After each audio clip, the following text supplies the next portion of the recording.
Mr. Obernolte from California, you're recognized for 5 minutes. Well, thank you very much, Mr. Chairman. Chairman Carr, thank you for your testimony today. I want to start by adding my voice to the chorus of voices that you've heard in the hearing today about the FCC's broadcast ownership rules.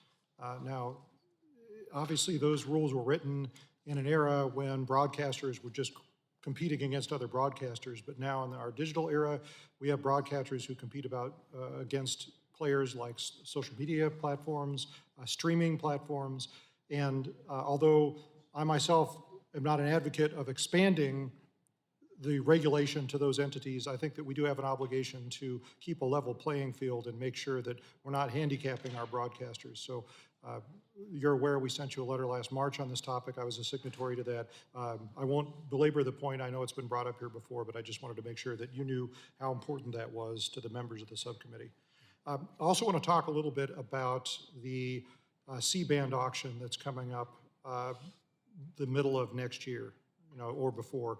As you're aware, in 2021, we had the auction of for the lower C-band, and that had some pretty serious consequences for the aviation community in the use of radar altimeters, the interference with those radar altimeters. And that was unintended, was kind of unforeseen, caused a lot of chaos. I'm a pilot myself, so I got to experience some of that chaos firsthand. And I know that there are things that we wish we had done differently. So as we approach this upcoming auction for upper C-band, what is the FCC planning to do differently to make sure that we don't get a recurrence of that? Well, thank you, Congressman, for the question. One thing that we're doing is working on the front end on deep collaboration and coordination with the aviation industry and our counterparts. So Administrator Bedford at the FAA, Secretary Duffy at DOT, the White House, myself, we are regularly in touch, regularly having meetings to work through this. We have a proceeding right now where we sought comment on precisely these types of issues. We have a mandate from Congress to free more than, or at least 100 megahertz of spectrum. That's going to likely necessitate new standards for radio altimeters, some retrofitting of radio altimeters, and we're working through all of those issues right now about what is the standard. In fact, the FAA itself is working through their own rulemaking process as well. And again, we're trying to line up all of these actions so we're ready to go at the middle of next summer. But it's probably the biggest effort inside the FCC in terms of the amount of brain power we have working on. I know that the media issues get a lot of attention because the media likes to talk about the media, but in terms of the work of the building, C-band and all of the issues that you're talking about is a big work stream for us. All right, I'm glad to hear it. If I could urge you to, as you prepare for the auction, to consider this issue of mandatory retrofits of radar altimeters. First of all, always keeping in mind that, to my understanding, we don't actually have a certified retrofit available yet.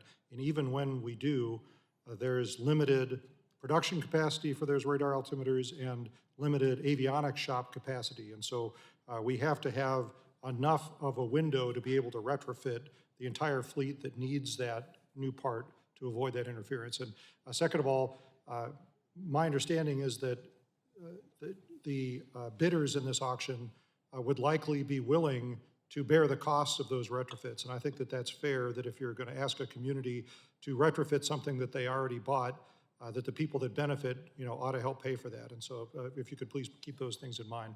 And then in the time I have left, I want to talk a little bit about the spectrum and this seemingly insatiable demand for spectrum that's being driven by not just digital media consumption on portable devices, but newly now by AI, and particularly generative AI.